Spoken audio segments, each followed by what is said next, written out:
Host Blaine Putney. I'm joined by my co-host Treg Wilson, Hello. Matt Smith, Good evening.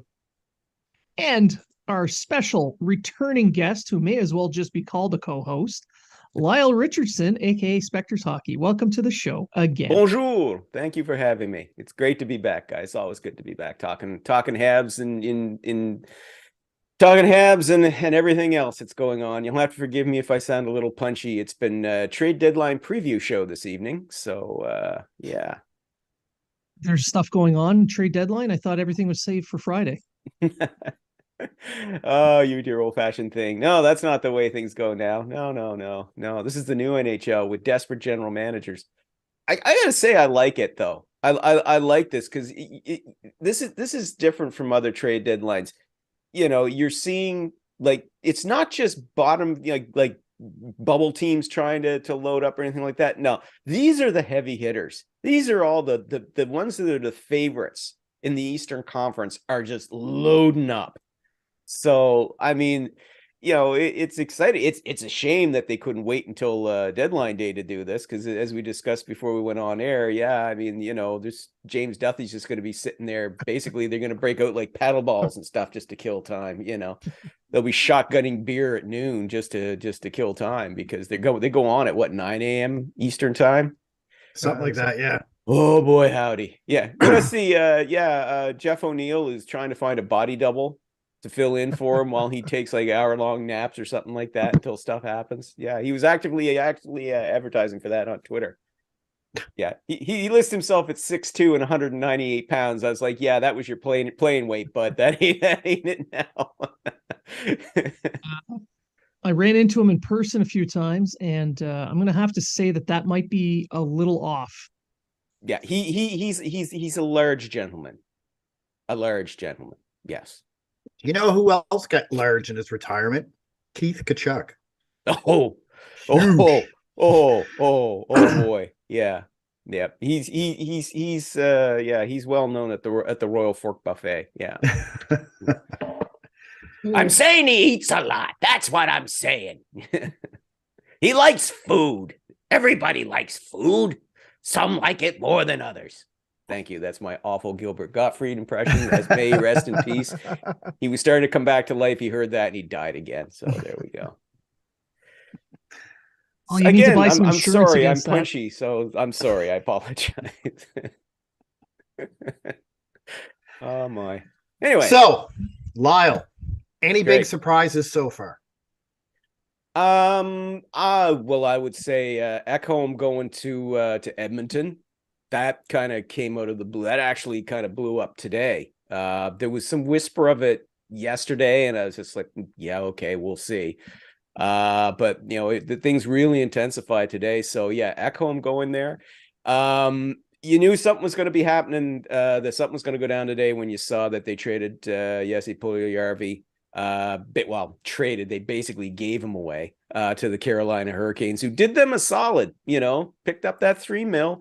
It's a reclamation project for them. Maybe they feel they got another Jesperi Kotkaniemi on their hands. And let's give credit where it's due. It's taken some time, but Kotkaniemi is steadily improved this season. So for people who are laughing and saying, what a bust he is in Carolina, well, you better look twice because he's really been improving over the last couple months. So maybe they're hoping for the same sort of thing with Puljujarvi. But basically, yeah, the Hurricanes did them a solid. They sent him a prospect who wasn't going to sign with them. Maybe he signs with the Oilers, maybe he doesn't. But that cleared that cap space so that they could go out and get Matthias Ekholm from the Predators. They also had to give up Tyson Barrie to do that, but I think they're confident with Evan Bouchard now running the power play on the right-hand side that they were willing to make that move. But they really needed to bring in somebody behind Darnell Nurse on the left-hand side of their blue line. So Ekholm will more than address that issue. Plus, he's 32, plays a physical style. He's got that Stanley Cup final experience, of course, having gone to the final with the Predators back in 2017. He comes with a $6 million cap hit. Wait, I thought it was $6.25 million. No, because David Poile, bless his stringy heart, is picking up 250,000 of it. In other words, he picked up 4% of which was Ekholm's cap hit, which was get it right under there. Boy, I could just imagine Ken Holland. Hey, yeah, no, I can't do it. You need to take 4%. No, seriously. Yeah, David, I'm begging you, please just take 4%. All right, well, it's going to cost you one of your prospects. At least he only gave up their fourth best prospect. Shaver was their fourth best prospect, at least according to the Athletics rankings. And Scott Wheeler and Corey Proman, they do a good job evaluating prospect pipelines. So, yeah, I take them at their word. Schaefer can shotgun a beer. He's really good at that. There you go. All important if you're going to a party town like Edmonton. Nashville. That's where he's going. Yeah, even better. Yeah. Bronman told me at the World Junior that he doesn't think Lane Hudson makes the NHL.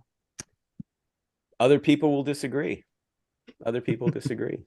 That when you said his name, it just that. I know. Listen, they're not all. Listen, they're looking at a lot of prospects. They can't get it right all the time, but I mean, it's funny because when you look at their prospect pipeline evaluation, say 6 months prior, and then you look at them ahead of time, there's always one guy they say, well, I had him lower. I didn't think he was going to make the NHL, but he's starting to kind of change my mind. But I still think that he's borderline, or he'll be like a middle six forward. And then the guy turns around the following year, and it's like, oh yeah, this guy's definitely going to be a star.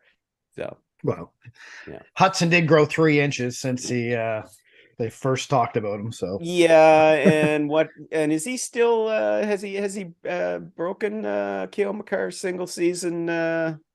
Scoring record for defensemen in the NCAA. I seem to recall reading something he was on pace to do that for, was it his rookie season or something like that? I think it was for rookies. I don't think it was like So I know he has the highest points per game total of there you go. anyone since Mike or since Brian Leach.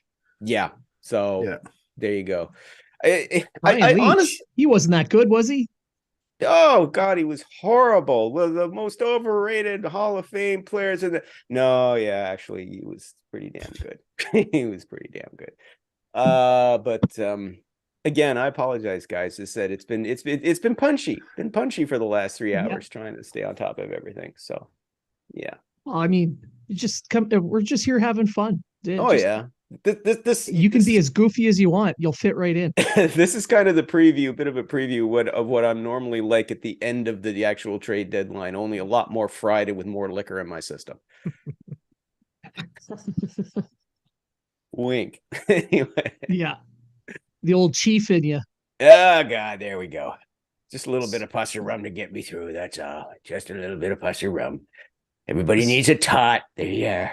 Anyway. So Lyle, tonight Montreal takes on San Jose. They've got Mike Hoffman playing on the top line, and then they swapped Nick Suzuki's wingers and gave them to Jonathan Drouin and Harvey Pinard and Anderson. Do you think there's anything? Do you think there's anything there with Hoffman or Drouin at all? Like, do you think there's any sort of market for any of these guys? Nah, they wouldn't be showcasing these guys at all. Not at all. They're not showcasing them at the least. No. This is just Marty St. Louis doing his normal experimentation, just out of the blue. But do you think there's any market for these guys?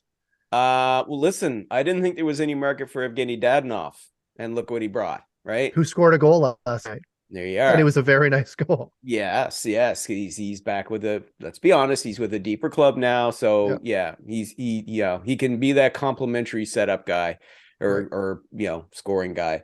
Gurianov, though, I mean, hey, since this is a Habs show, let's get right down to it here. I mean, that trade, I mean, the expectation was if you could move Dadonov was the only one of the Habs trade chips that anybody thought they might get something for, which was saying something because a month ago you had guys like, Pierre LeBrun saying there's like no market on these guys right now. Nothing. Crickets. Not a thing. And lo and behold, Kent Hughes turned him into Denny, Gurianov, who, 3 years ago, had a 20-goal season with Dallas and was just a beast in the playoffs for them during the bubble playoffs. I mean, 17 points in 27 games, something like that. So that's nothing to sneeze at, but he struggled, afterwards. I think maybe trying to deal with the heightened expectations that came with that.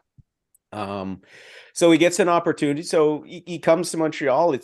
You're bringing in an actual roster player who can jump right in. He's got the rest of the season under the Canadiens coaching staff under St. Louis to see if he can't regain his form and show some potential. And then if he does, then okay, he's a restricted free agent with arbitration rights, but let's be honest, he doesn't have a leg to stand on in arbitration. So the Habs may give him a call, just get to qualify him at 2.9 mil or whatever it is, and just go, okay, let's give you another season and see how you do. And if he plays well in that regard, then you can look at maybe seeing if he wants to be part of your future, because he'll be an unrestricted free agent next summer. And if he doesn't, then you go, well, we can always, you play well and keep your trade value up, and we'll try and send you someplace nice, send you to a nice playoff contender. If he doesn't pan out, well, hey, then you just walk away from him this summer, or you try trading him again as a trade chip. Either way, I think that's better than just, well, he could have brought in a third rounder. Well, whatever. This is an actual warm body you get a chance to work with, and maybe you might be able to help regain his form. So I like that. It's really a no risk trade. Absolutely.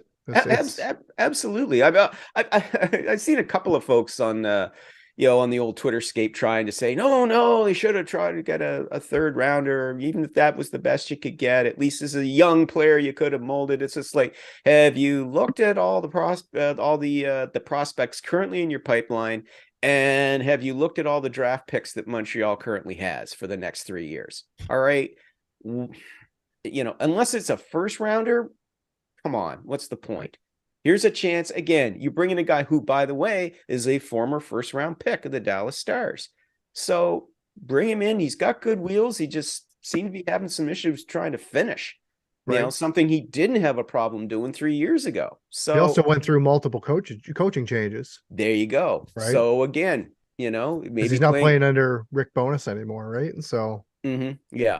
So now you come to, and you play with St. Louis, and there was some very telling too. I saw a quote on the St. Louis saying that, he always gets, if they get a player traded to them, I mean, you get information sent to you by the other team, but he says, I don't look at it. He said, I don't look at it for a couple of weeks. He said, I don't want my opinion of the incoming player to be biased based on, this information coming in. I want to see him and judge him and let him play for me for a couple of weeks and see how he does. Then I'll take a look at what it is, because then it's like, oh, here's a weakness we didn't know. Oh, here's a strength that we didn't realize he had.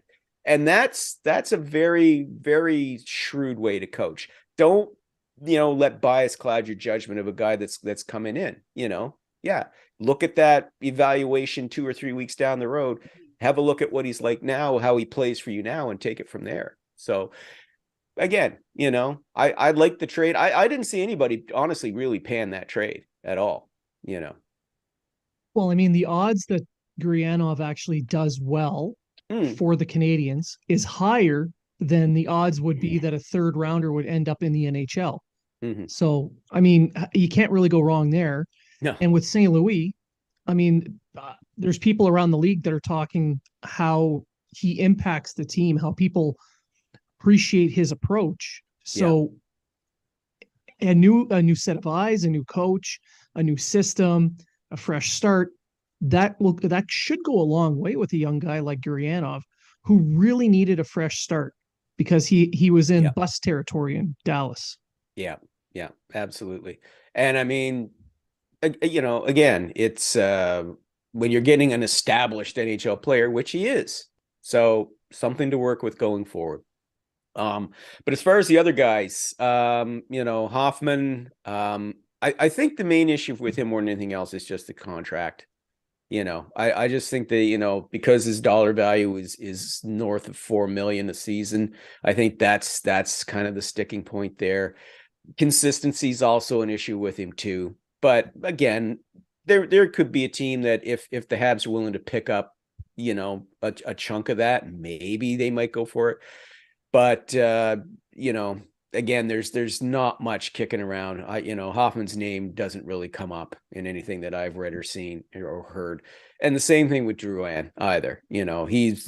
This just doesn't seem to be any value. Now, again, you can't rule anything out that we get to deadline day and there could be teams that are desperate for, a playmaking forward or a guy that's got a decent scoring touch, and oh shit, everybody's gone. Pardon my language. All the main guys all the main talent's all gone now. But we still have this need to fill. Okay, let's see what Montreal does. Will Montreal take this 4th rounder for Drouin? Or, I'm just throwing that out there. I'm not saying that's what his worth is. Then perhaps maybe they might be able to move one of those guys. But right now it doesn't look good. I wouldn't hold my breath. Let's put it that way. But again, I didn't think they get anything for Dadonov. So, if Ken Hughes can actually turn at least one of those guys into a decent asset, I think if you could get a 2nd round pick for either of those guys, I mean, God, take it and run. Sean Monahan, just no. It's not going to happen. If that injury did him in, which is a shame because there was interest in him going back to early December before he injured had injured that foot. And if he was healthy, I think the Avalanche would have been very interested in him. There would have been a lot of teams that would have been interested in him. Now, again, Montreal would have had to pick up half his cap hit, but they would have done it because the return would have been worthwhile. But there's just too much uncertainty now. I mean, remember, he suffered the injury. He was supposed to be back in early January. Then it became late January. Then it became the end of February. Now we're talking sometime in March. I'm starting to wonder if we'll ever see the guy skating again, this season. So we'll just have to wait and see on that. But of those 3, I think Monahan is now the least likely to be traded. What about the NHL? Well, before we get to Edmondson, with the NHL making that new rule where they're going to scrutinize trades of anybody hurt, I think that's going to hurt any possibility of even a conditional trade at this point. Yeah, and I'm calling that the Gustav Nyquist rule, because that, we heard that when Nyquist got injured, it's a season-ending injury, but he could possibly be back maybe by the 1st round of the playoffs. And so you started hearing all this stuff kicking around that, hey, the Blue Jackets might trade him to a club that needs LTIR space so that they could then go out, a team like Toronto. Toronto was mentioned, other cap strap teams, contenders, twist. And I think that's what the league is turning around saying, well, we're going to keep a close eye on that. Honestly, I don't think they want to see that.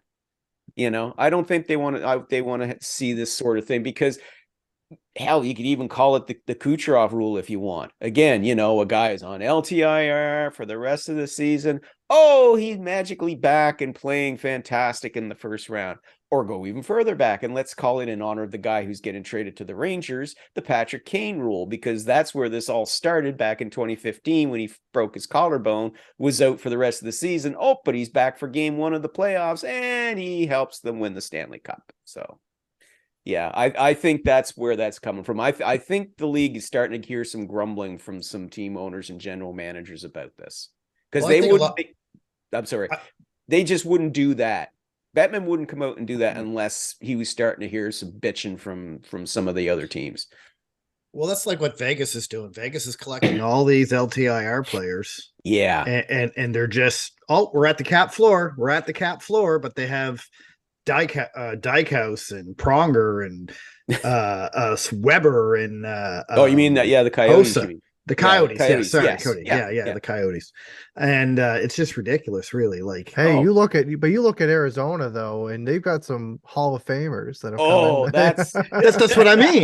They're LTIR. They could win a cup. If that, they're the LTIR Stanley Cup champions. It's insane. All they need to complete it is Carey Price, and there's your all-star team. There's your all, because that's all they're missing is a goalie. And you know what? That's a possibility. Their alumni team that beat the shit out of their regular team. Don't rule that out. Yeah, they're broken alumni team. Yeah, but how many times? I mean, look at this time a year ago, everybody's saying, forget about Shea. You're not going to move Shea Weber's contract. Forget about it. It's too long, too much. Blah blah blah blah blah. And as we're discovering, where there's a will, there's a way. And that kind of takes me back kind of to Erik Karlsson's situation.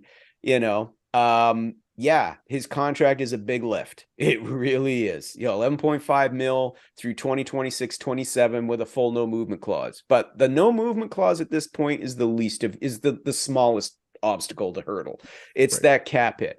The Oilers tried. They really tried to see if they could swing a 3-team deal, or at least try and get the Sharks to retain 40%.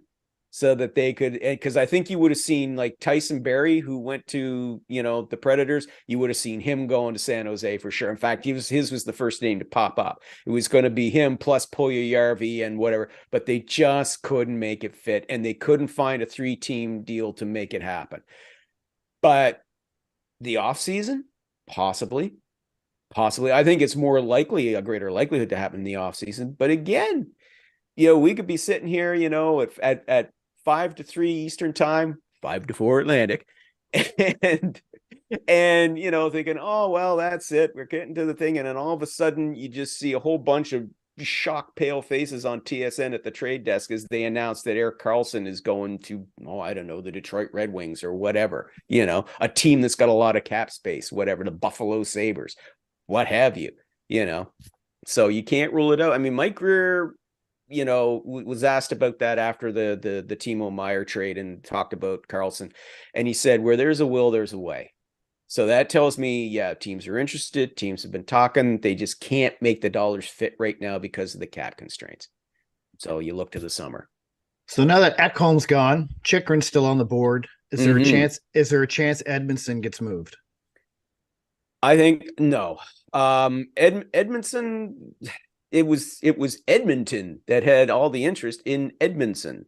And I really shouldn't say never, but that he was the guy they were supposedly hot and heavy to get. That's now not happening because they got Ekholm. And there are concerns about his back. I mean, Georges Laraque, let's face it, a month ago practically begged, his friends in the Edmonton media, please tell the Oilers, don't take him on. His back shot, he's done. I don't rule it out, but I really think that it's going to be hard to move him now because Edmonton Edmonton was the only team I heard mentioned linked to him. No other team seemed to really mention to him very much. I heard LA was mentioned as well. Yeah, but LA's main thing is Chychrun. Yeah. They want to try and do Chychrun if they can. If they can't get him, they'll look at some other options. But Chychrun was the main guy that they want to get, and I think they still want to try and get him. I still think Chychrun's going to get moved at the trade deadline. I really do. I don't think that the Coyotes would have pulled him and sat him for 2 weeks. If they didn't have deals sitting there in hand from interested teams. And every word that I've heard, consensus is that the Kings have a standing offer. The offer is on the table. They were trying to do a bigger deal. They were trying to get Karel Vejmelka.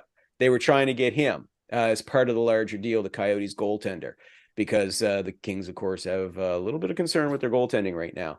But I guess apparently that they couldn't make that work, but they do have a standing offer, I guess, on the table for Chychrun. But yeah, I think Bill Armstrong, the Coyotes GM, he's just looking around for other options because there's other teams interested. Columbus Blue Jackets are interested in him.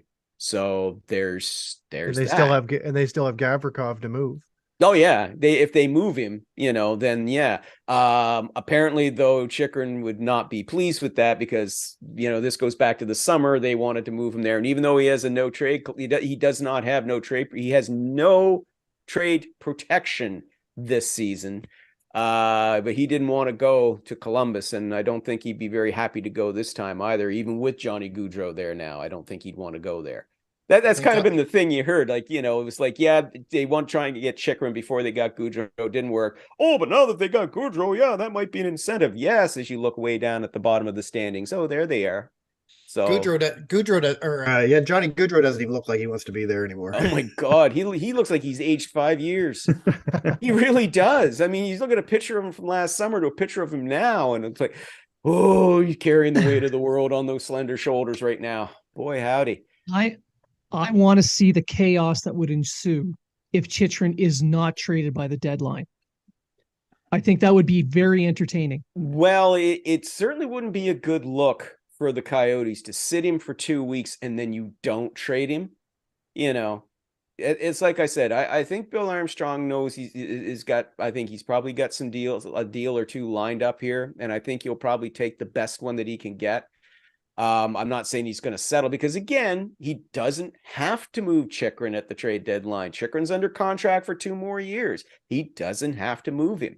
But again, it doesn't look good on the Coyotes as an organization if you sit this guy for 2 weeks, for trade-related reasons. Copyright TRR. Where because of you've invented a new phrase that caught like wildfire on hockey Twitter, trade related reasons, and you don't move him. It's just not a good look. So, yeah. Now, another person that is highly touted and highly on future considerations. Do you think he's going to move to yet another team? Boy, future considerations. He's a popular guy, really gets around. He doesn't stay in any one place for very long, but he's a good quote. Good guy, has plenty of time to talk to the media. He's a good family man too. I respect that about Futures a lot. And he's been in this game, boy, a long, long time. I mean, geez, going back to the 50s. It's amazing that he's been able to continue playing as well as he has for as long as he has. But I wouldn't rule out the possibility that future considerations because is on the move at least maybe a couple of more times before 3 p.m. Eastern time on Friday. Yeah.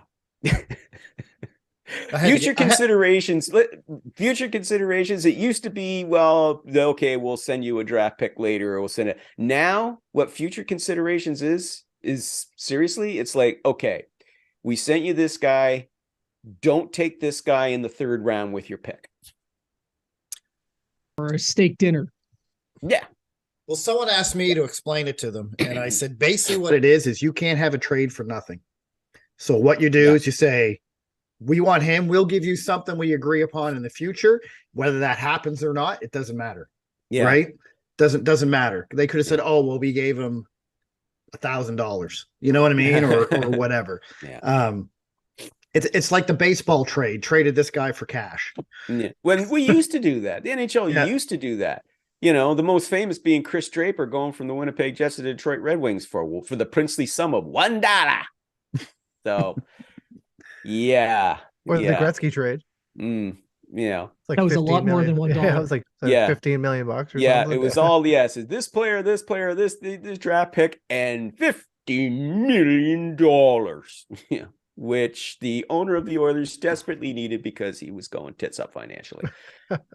So some of the back taxes. The Washington Capitals, are they selling? Are they buying? Or are they? What are they doing? Sell, but selling and with an eye on a quick turnaround. And that's what you saw today when they took because they didn't even have that pick, that 1st round pick they got from the Boston Bruins in the Orlov, because that's who that 1st round pick was for Orlov. And they did that last Thursday. And here it is 5 days later. They turn that around, flip it to Toronto, and bring in Rasmus Sandin. And I like that move.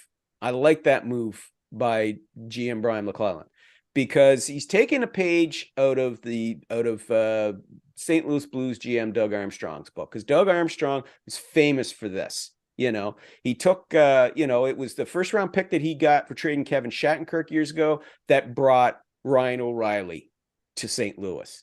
There's another one that he did as well, where he got picks from guys that he traded and then turned around and flipped them and brought in an established player. And so that's what I like. McClellan is following Armstrong's playbook here, because Rasmus Sandin is a good defenseman. He's a good young defenseman. He's playing really good this season he was playing good for them, for the Leafs this season. 20 points. In like 52, 53 games. Yeah, I see him mainly, 3rd pairing minutes. But I mean, 20 goals. Yeah, I wish. 20 points, though, for a defenseman mostly seeing 3rd pairing minutes. That's pretty good. So he's only going to get better.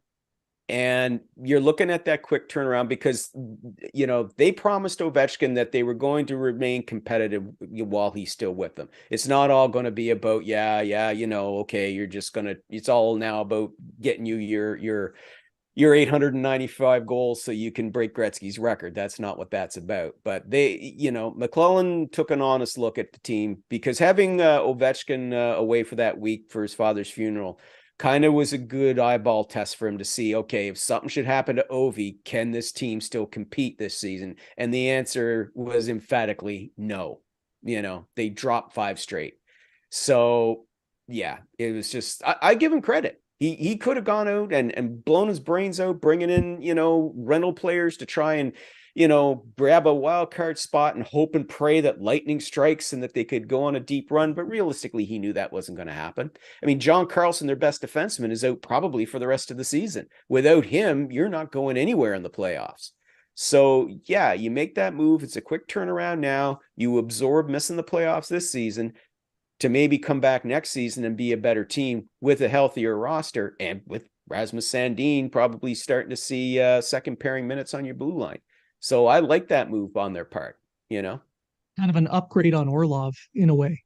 In a way, yeah. I mean, he's more of a puck mover, Sandin, but still, at some point, you're going to need to look at an heir apparent for John Carlson. So why not? The kid's 22?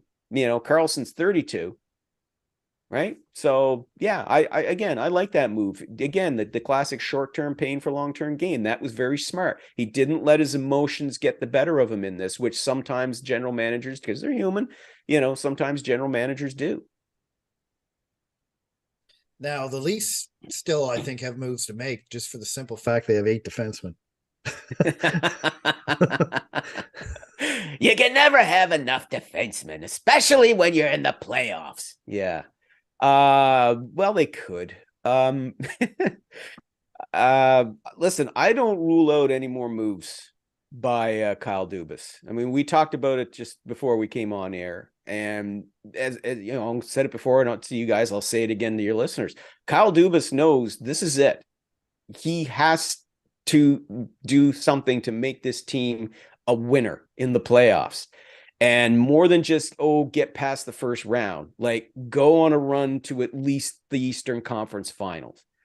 And that's why you're seeing him load up here. Now, he's not going crazy with it. I mean, Kyle Dubas, some of the trades he's made in the past, I've liked them. Some of them I didn't. But the one thing that I always respected about it is that they were always calculated moves. They were never knee-jerk moves. And he got creative doing some of them too. Like the Nick Foligno trade 2 years ago.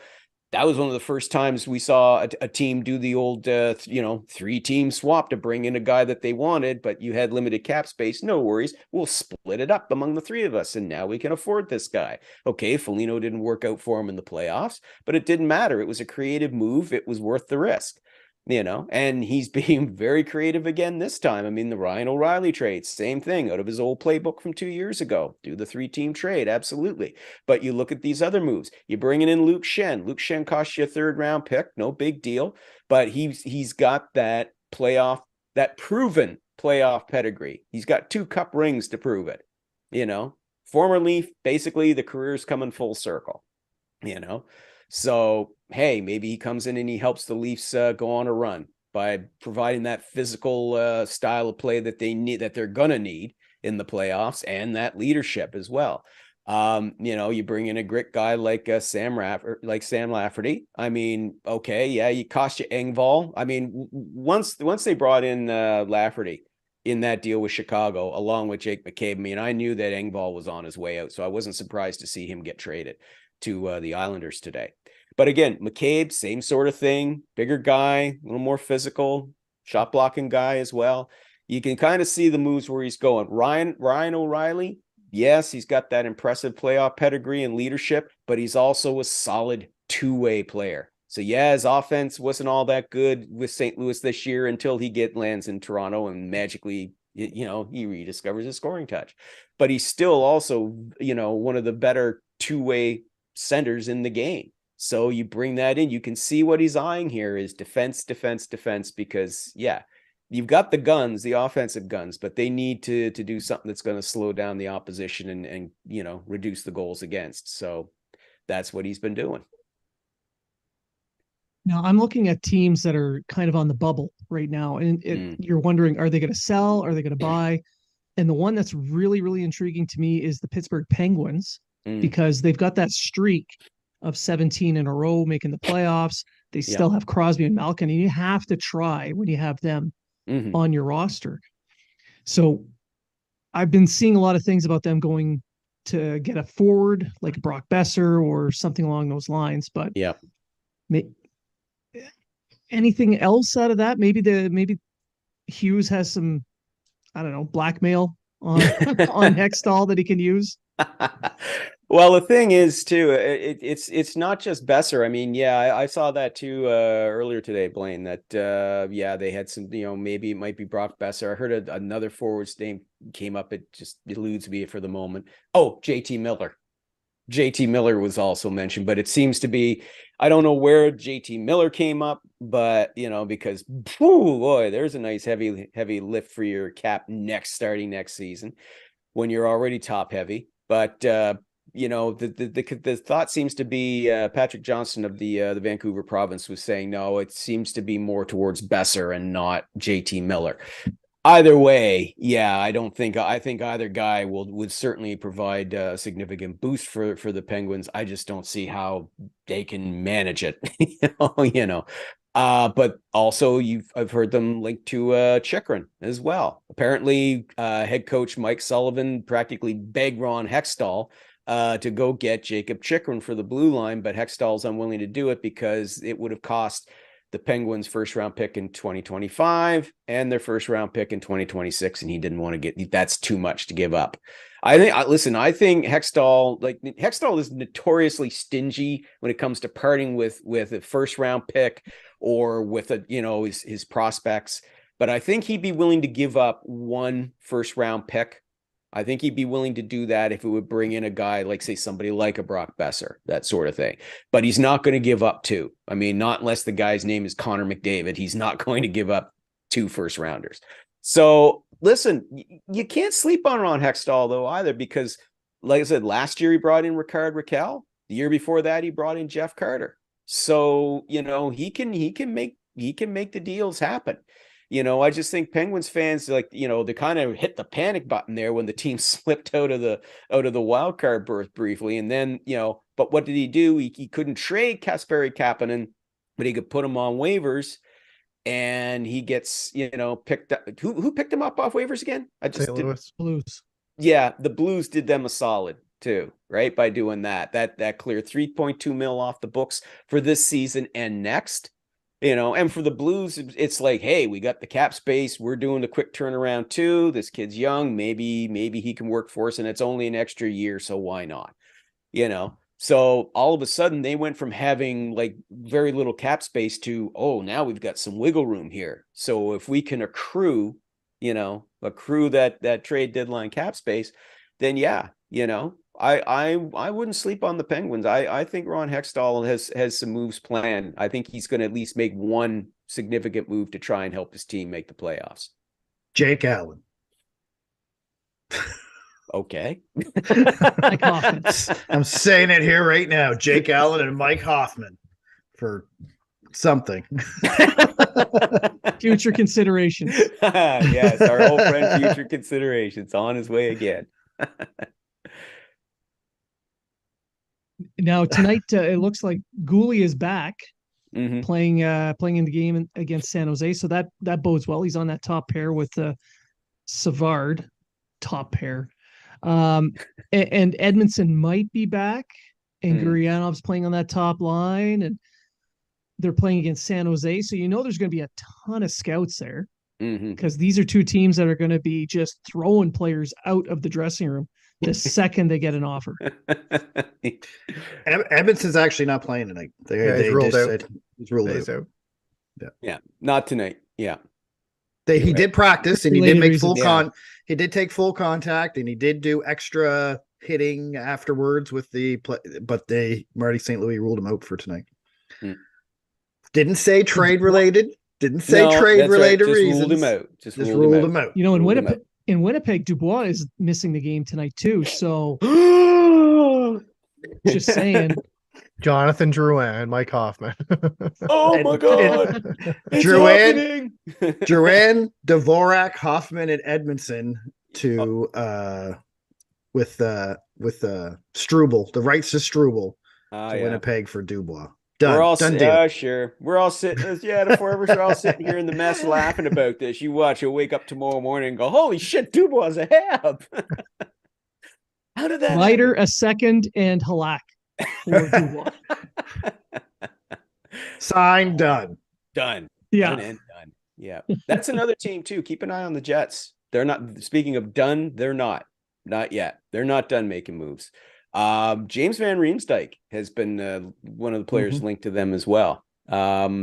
So yeah, keep an eye on that. Well, and I mean, I know Kevin Cheveldayoff has that reputation as a general manager being very cautious and all that, but I think he understands, you know, if his team's going to go for it with this current core that they've got, they're going to have to do it now. You know, Scheifele and Hellebuck and Wheeler only have one more year left on their contract. All next summer, they're all going to be unrestricted free agents. Dubois, who the hell knows, right? You know, but he could be gone this summer. If not, he'll be gone for sure next summer. So if you're going to go for it, you got to do it now. Do it now. And if you can bring in somebody, if you can bring in JVR or whoever you can get to help you out, you go and do it, you know. So I would not rule out anything by the Jets. I'm shocked that the West hasn't had more movement yet, because this conference is wide open, and you're watching that arms race in the East, and you just know that all those teams are going to beat the snot out of each other. So you have an opportunity there to run the table and possibly show up a little bit healthier in the final than the Eastern Conference team that has to go through that gauntlet. Yeah, but I think that some of the Western teams too, just kind of where their situation is, you know, for each of them. I mean, I look at the Kings, and again, another prime example. You know, they really, really need that, you know, established left side defenseman, puck moving guy on the left side. They would prefer to move Sean Dursey from the left side to the right side as natural position. And that's why they've been going hard for Chychrun, and, you know, why the situation is what it is. I mean, you know, I don't rule them out, obviously not, but I don't think Rob Blake is going to go out and blow his brains out either, like giving away draft picks and prospects to get somebody who's second level. You know what I mean? And by that, and no disrespect to the guy, but I'm thinking of Gavrikov. Gavrikov does not play. Now he's a left side D. Yeah, he can chip in offensively. He's not bad. He's a good kind of all around defenseman, but he's more of a physical shutdown defenseman than he is an offensive guy. But that's not the Kings' need on that side. They need a puck mover like Chychrun. So that's just, I mean, he could go after Gavrikov. I wouldn't rule it out if he feels, well, you know, okay, if the price is right. But honestly, I think he just prefer to wait and see what he can get if he can get somebody like Chychrun rather than go after, you know, somebody that doesn't fill their needs, but you can say, oh, well, I traded for him so we can stick him in there. Let's see what happens. Yeah. But he does have Berge over there in his ear, so he could possibly go that route. It could be mad scientist time. Because you got players that get you to the playoffs and players that get you through the playoffs. Yes. Yes.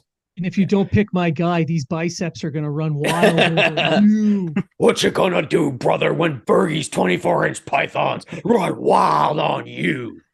Ooh, yeah. The cream always rises to the top.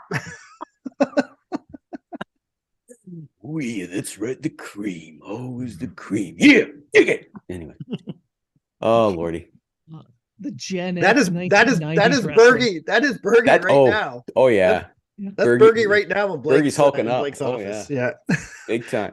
Listen, we can make fun of Bergie all we want, and God knows there were some things he did wrong. But I mean, still, he had a mad scientist approach to management, but it worked more often than it didn't. So, you know, I don't hate on Bergie or anything like that.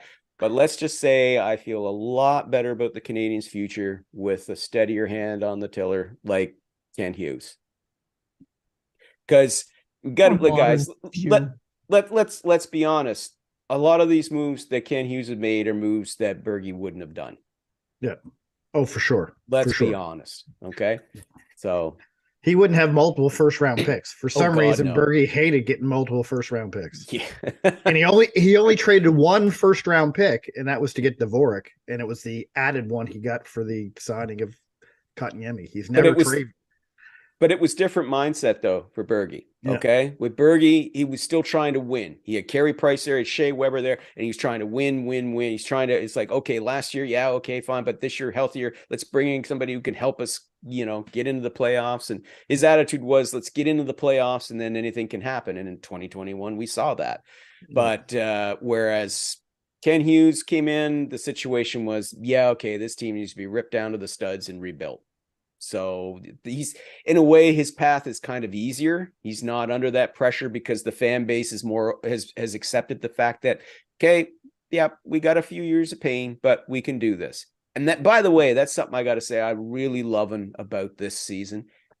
Everybody knew going in, Habs fans knew going in that this was going to be, it was going to be a sometimes painful season.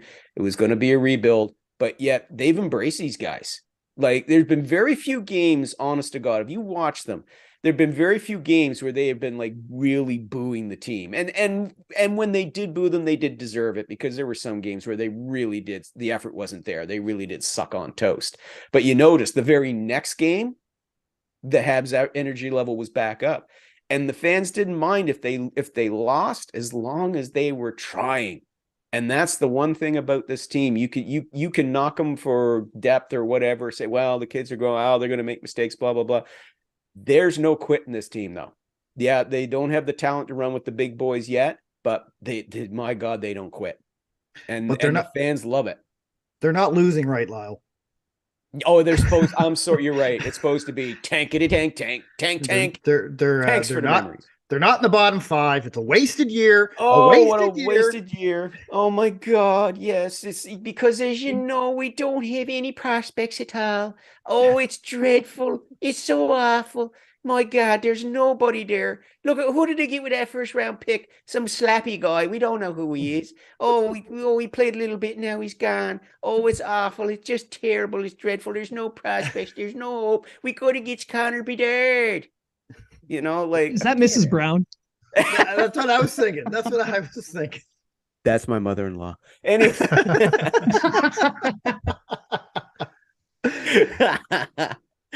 But seriously, guys, I mean, yeah, it's like, no, I'm happy seeing the Canadians where they're, as I put my Habs hat on now, I'm happy seeing this team playing better.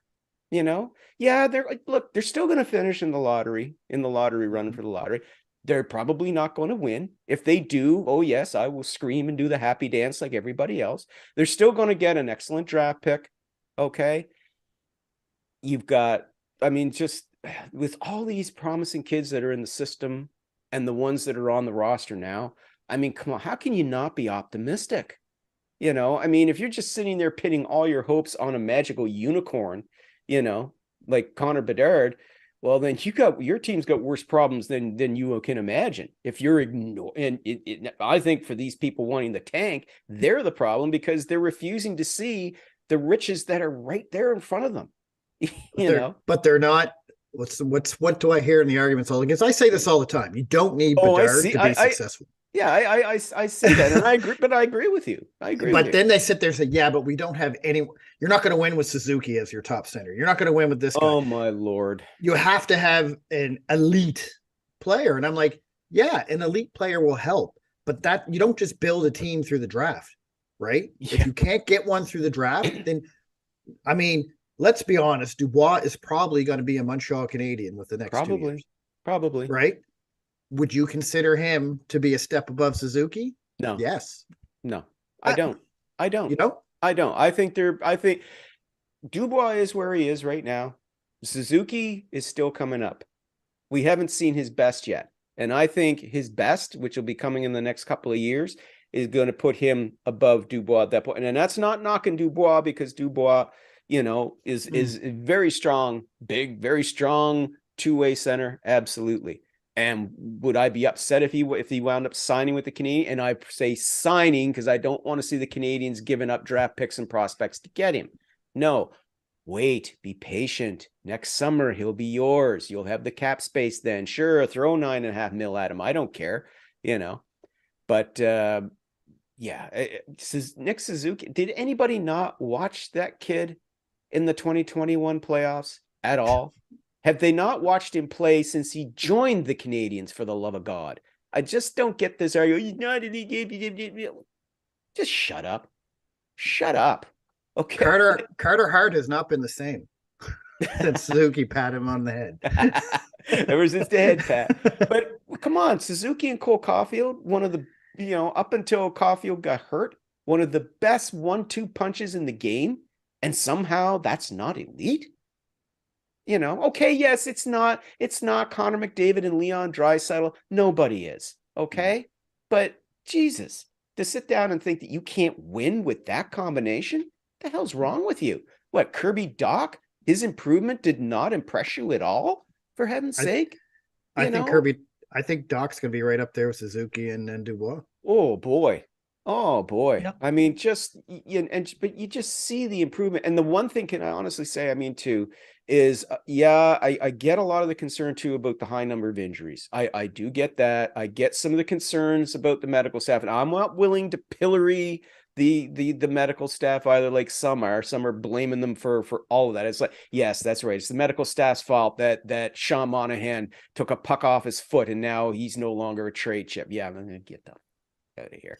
No, but the one silver lining though to all these injuries is it has opened the door for some of these other younger players to come in and to show what they can do. And all of a sudden, people are noticing these kids go, wow, I didn't know about this. Wow, holy Joe, look at, you see. So sometimes, like I said, it's not ideal, of course. Honestly, I think if the Habs were healthy, I think they're right up there, right up there within range of a wild card spot. I think there's about 10 or 12 wins they could have had, at least 10, if they'd had a healthier roster this season. But hopefully next season we'll see that, because then these younger guys will have a little more experience. Maybe some other younger guys will be up in there as well. We don't know who Ken Hughes could bring in the off season as well. Dubois, we don't know, but it's been a kind of a blessing in disguise to with these injuries. And that being said, yeah, please hurry back, guys. And oh God, let's hope that Jack Eye's shoulder heals up well too, as well as Cole Caulfield's. But yeah, Jack Eye really was becoming I think he's becoming a favorite of everybody, and it's a great story for one. Not just in Montreal either. Oh yeah. But a lot of these kids, and I'm glad to see Goulie's back. Well, we knew he was going to be back before the end of the season, so yeah, hopefully he finishes strong as well. And we'll just go from there and look forward to next season when these guys are hopefully healthier and ready to take on larger roles. And whatever veteran defenseman they find to pair up with Jack Eye next season, I am now calling him VPN, because he's going to mask any issues with Wi-Fi. There you go. Exactly. Perfect. Oh my. You know what I love about Jack Eye? I love the fact that he's not ever gotten to a fight at the wrong time. No. He doesn't take stupid penalties that way. Yeah. He's taken a couple penalties. You're like, okay. But I'm talking though the fighting ones though. I'm saying that's what I mean. Yeah. Usually a guy who fights 2 or 3 games a year, you think, oh, why did he start that? It's like, oh, yeah. But he's never done that. He's actually, I don't think he's ever gone out and actually looking for a fight. No. I think he let the fight come to him. There's a reason why they call him the sheriff, which I like better than Wi-Fi. As soon as I heard you start calling him sheriff, I'm like, yeah, I like that. He's the Well, then his partner's deputy. Yeah. Yeah. Deputy dog. There you go. Yeah. But that's the funny thing. He injured his shoulder and he still won that fight. So man, respect right there.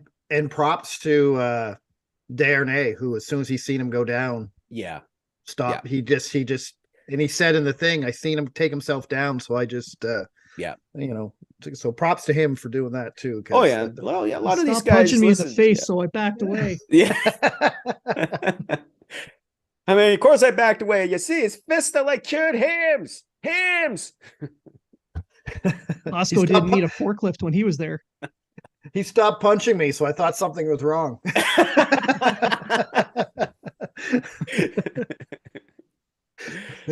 Oh my. So the rebuild for the Canadians is probably only going to be a couple more years. And you Hopefully, think yeah. the Habs are ruining the rebuild by finishing with a 6th overall pick. Dreadful. Damn them. Dreadful. You know, right in that area where there's a lot of really good forwards who can score goals. That's horrible. How dare they? How dare they get Smith or maybe Michkov? Oh, I think Michkov would be a perfect pick for them, because by the time they're ready to contend, he's ready to play in the NHL. Yeah, I just don't see them picking him. I don't either. I think it would be well, given the whole situation, the real world situation as we step outside for a second there with Russia. I think it didn't really have too much of an impact. It didn't seem last year's draft, but I think it could be more so this year. Not saying that these kids, the Russian kids, don't deserve to play here, or that they can't play or anything like. We all know that they can. They have the skills to do so, but you got to wait a few years because they're contractually bound to the KHL unless they come over here and play junior hockey here. Then it's a different story. But I wouldn't look at Michkov myself. I think like you said, you're saying with Smith, you figure Smith. Hey, I didn't say I didn't say there's nothing not to like, but just bit tricky. That one, bit tricky. Yeah, it'll be an interesting draft just to see Montreal picking 6th and 8th. It'll be an interesting draft. Yes. Florida wins the draft and they go all the way up to 3.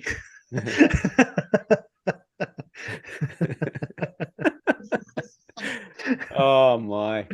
I just, though I do have to say, secretly though, part of me, yes, is hoping, I'll be sitting there on lottery night doing that, hoping that they win it, of course, but I will not be brokenhearted if they don't, I like the direction this team is going in, I really do. Last year I wasn't, it was like, I think we were all kind of in shell shock, and it was just, God, what are they going to do? And can these new guys, Ken Hughes is new at this, and San Luis has never coached before. Oh my gosh, what are we going to do? And it's funny because before, remember around this time last year, all the talk was about Jeff Gorton was going to do this, Jeff Gorton that. I was the same, Jeff Gorton doing this, Jeff Gorton doing that. And now nobody talks about Jeff Gorton anymore, even though, yes, he's still very much a part of this whole thing.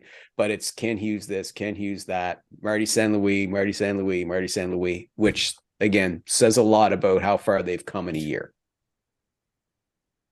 I love Marty St. Louis as a coach. Like he's proved it. He proved me wrong when they hired him. I listen. I full disclosure, I wrote it off as a publicity stunt. I just thought it was a stunt, But no, Jeff Gorton knew what he was doing. Surprise, surprise. Just like he did with the Rangers and with the Bruins before that. So I should have learned, right? I should have remembered. I have a little more faith. See, that's what happens when you let your fandom kind of overtake your thinking here. If I hadn't been a Habs fan, I would have looked at it and said, well, Jeff Gorton has this history, and he seems to know what he's doing, blah blah blah.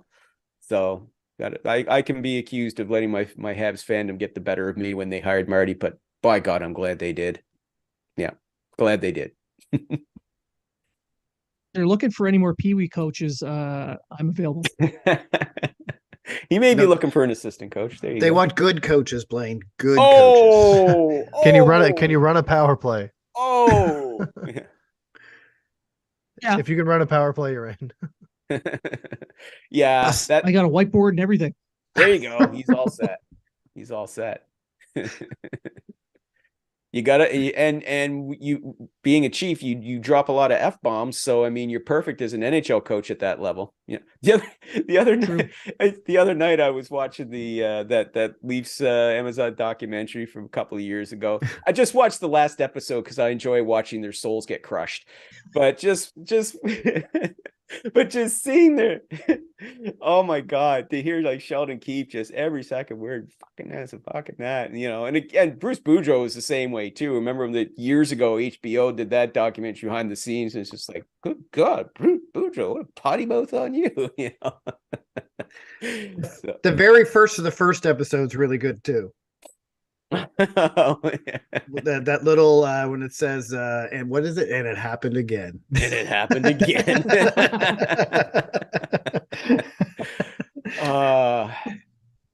My best as a Habs fan, I gotta say honestly, my favorite thing to do whenever I'm when the Habs have gone through some losing streaks or things like that, I key up Steve Dangle's coverage of game 5 when Galchenyuk turns the puck over to Cole Caulfield at the blue line. And when Suzuki scores, you could see that's at the moment where you could see his heart break. I know that's I choose you. Yes, that's exactly what I meant. You could see. Oh. Look, if you freeze it here, you can see the moment when his heart breaks. It's just hearing Dangle go, "Oh no!" When Caulfield picks it up and him and Suzuki tear down on a 2-on-0. Oh. Yes, that's their fault for signing a former Hab.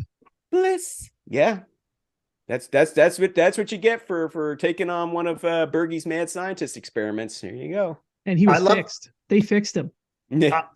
I love the goal call. Caulfield Suzuki scores. It's like Caulfield Suzuki off the in goal. What's going on? What the hell? But to be fair though to Chris Cuthbert when he made that call, it did come out. If you even listen to it like from the NBC's call of it and the old Holy Mackinaw's call of it, it was the same thing. Mackinaw there was like off the post. No, it's in.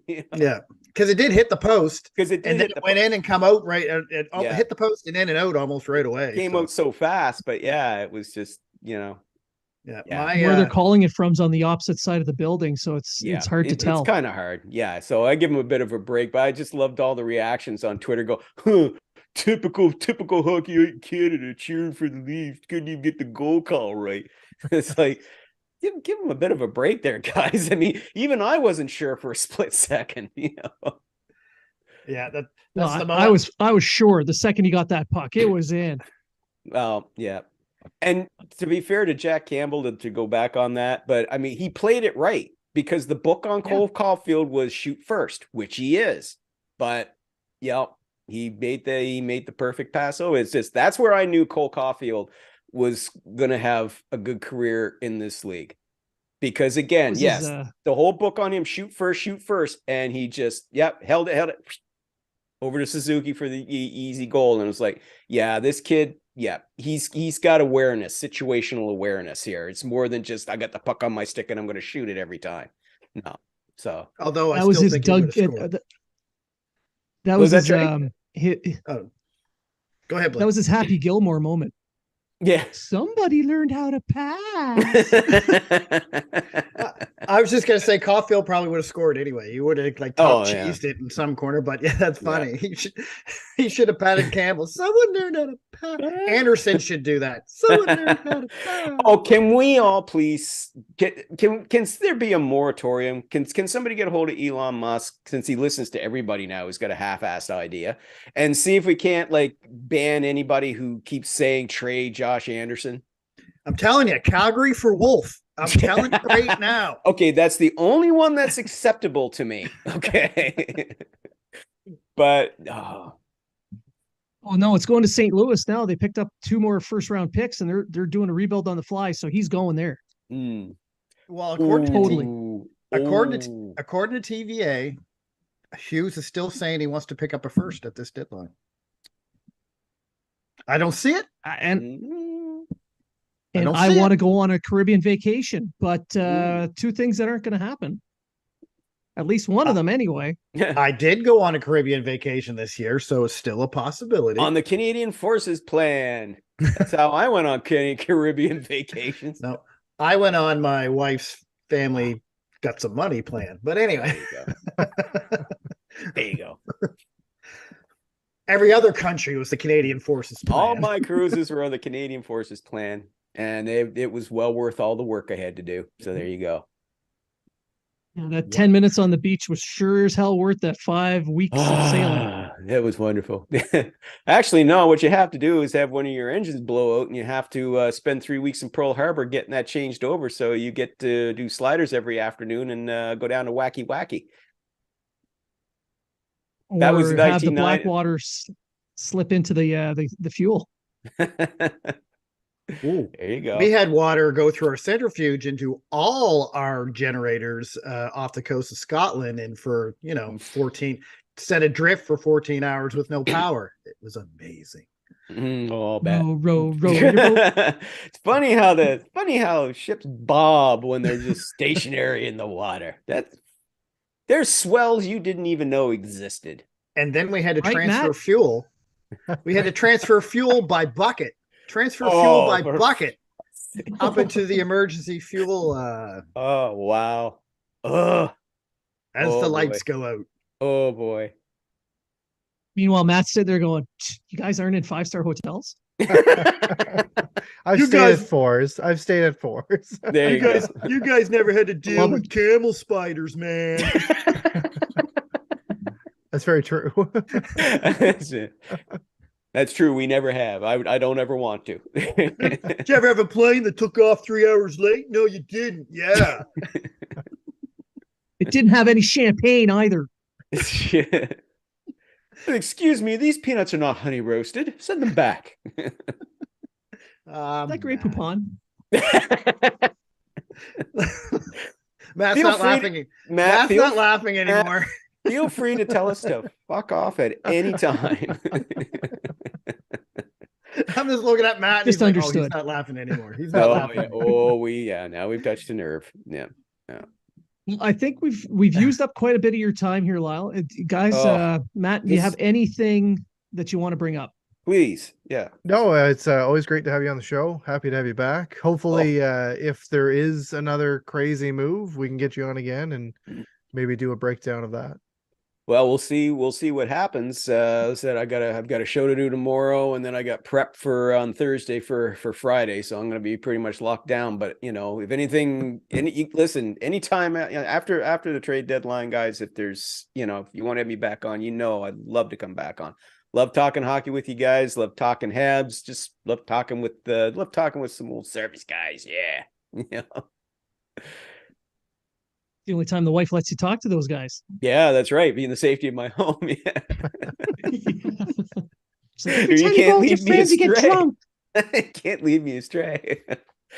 We just went to the mess for one round of shooters. That was it. 3 days later. 3 days later. Oh dear. Yeah. Let's go hang out in 3 mess. Good times. There you go. So I got a question for all you. Mm. Do you see Toronto, Tampa, Boston, or the Rangers? Who's coming out of the East? Ooh, boy. And hey, don't sleep on the New Jersey Devils either. Do not sleep on the New Jersey Devils. Yeah. I'm telling you right now. They have the capacity to surprise. But you look at the other 4 teams though that you mentioned there, Treg. I mean, oh man, that's just a friggin' rogues gallery to get through. And and you got Carolina. I mean, you just look at it. I mean, those top 6 teams in the East, they literally are the beasts of the East. And yeah, whoever's going to come out of there, I mean, by the time the Eastern Conference Finals done, they're going to know they've been through the wars. It's going to be a slug, and I'm sure the Western Conference team, whoever faces them, is going to be like, yeah, go ahead, beat your brains out. Make it a little easier for us. I'm not trying to make it sound like the Western teams are going to have it any easier, but let's be honest. They're not going to have to face that kind of depth, if you will. So it's a tough call. It really is. It really is. I mean, Boston, yeah, but you look great during the regular season. It's another in the playoffs, but I mean, they're the best damn team in the league. They show no weaknesses, and they just loaded up again, with bringing in Orlov and Hathaway. That's more grit and physicality. They're just going to be so tough to play against now.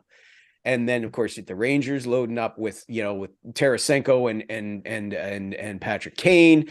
And you got the Devils bringing in Meyer, who I think is going to be Timo Meyer's going to be a terrific fit there, along with Nico Hischier. I mean, just watch those guys take off. Toronto's getting more physical, obviously getting more more defensive. Carolina, excuse me. I don't think I think Carolina's got to be making a move here. I don't think Puljujärvi's it. Okay. No. I think they're kind of weighing their options too, and you're going to see them improve as well. So you look at those half dozen teams, and if I've missed any, sorry, but yeah, it's right now. I say too close to call. Talk to me when we get poised for the first round, and yeah, then maybe the picture will be a little more clear. I say Carolina with the finish. Ooh, I know. I saw what you did there. Yeah. Aho, Puljujärvi. Yeah. 5 of them. There's 5 of them there. There's 5 Finns. It's yeah. KK. Oh. Aho. Aho. I have a hard time betting against Carolina. I mean, you look at the Atlantic division there, and I mean, whoever's the wild card there is probably going to weep a little bit, but then everyone's going to beat the crap out of each other for 2 rounds. Yeah. Carolina, depending on who they get in that first round, maybe they get a little luck in the second round with some injuries to the other team. It's hard to overlook Carolina. Yeah. I mean, they're just with the they've always solid on D, and bringing in Brent Burns just added that extra dimension that they needed as well back during the offseason. If Pacioretty hadn't gotten injured, I mean, they would be while they wouldn't have any need to go out and make any trade, they wouldn't be able to afford to, But I do think they need to address that issue there. But I mean, with Aho, Svechnikov, Nakis is having a terrific season as well. I still think that second line center position though is got to be addressed. But either that or you want to replace Patches at left wing. Either one. I don't think Don Waddell's done. He plays his cards close to the vest, but yeah, I can see him making a move, bring somebody in. Hey, JT Miller. Dvorak.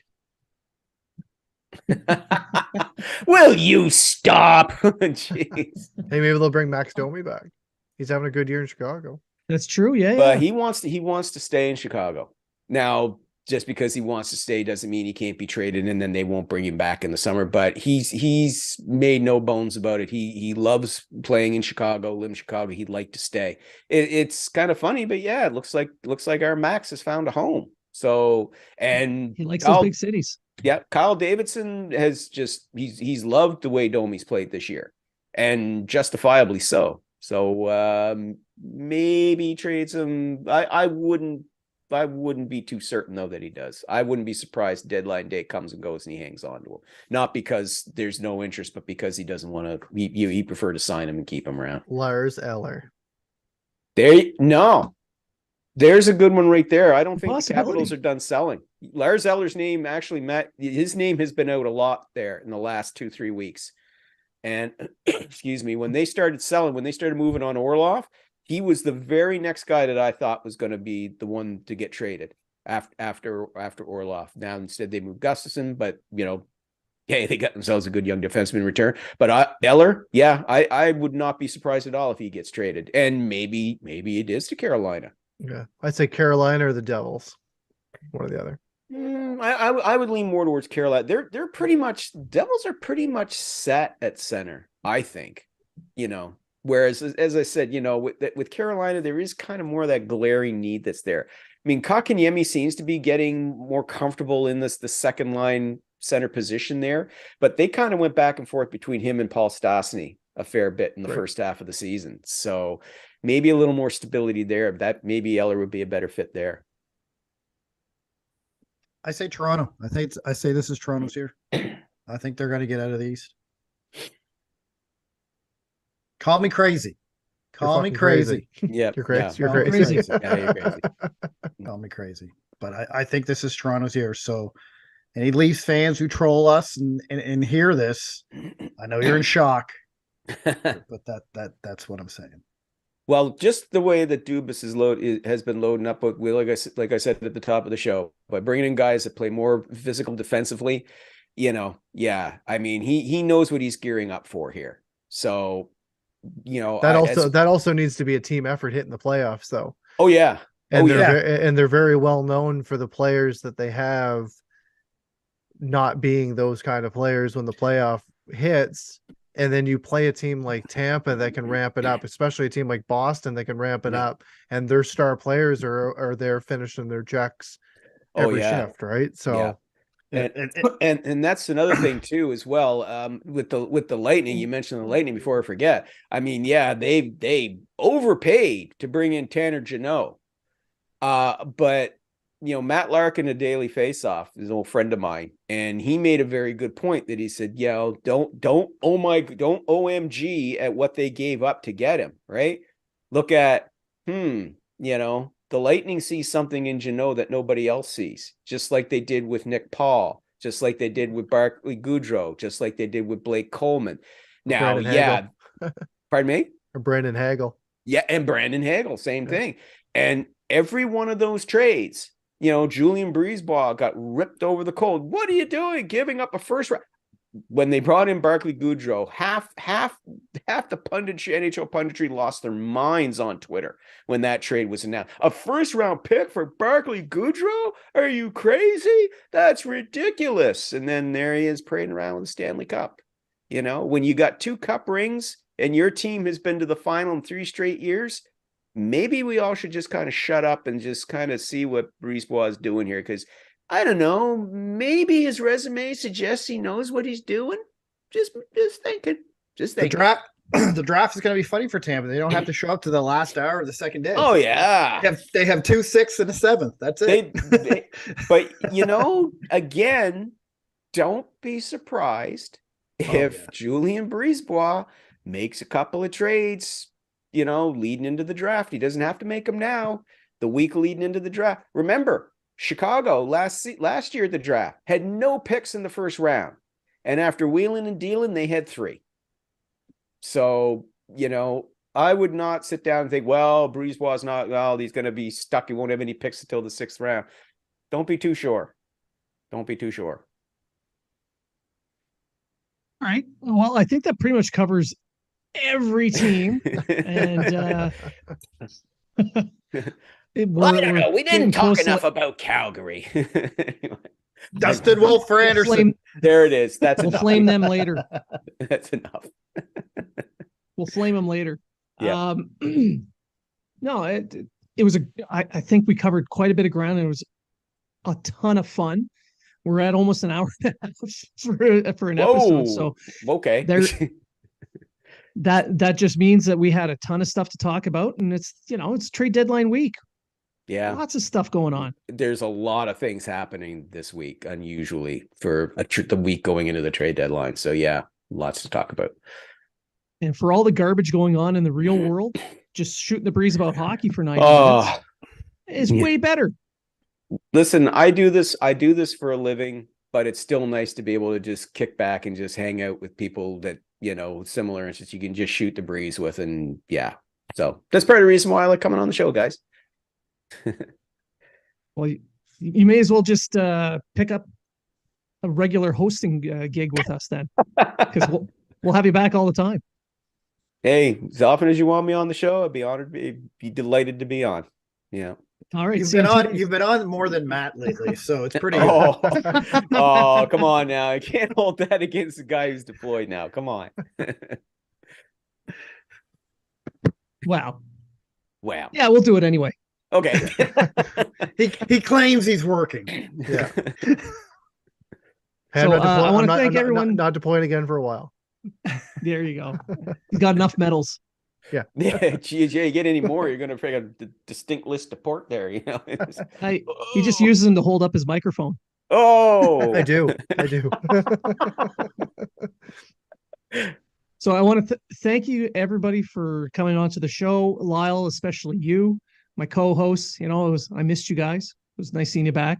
For everyone listening, thank you for tuning in. Thank you for listening. Thank you for sending all these emails, and keep interacting with us on social media, sending in ideas and off the cuff comments. We like goofing around on there. So keep that up. And remember, if you're talking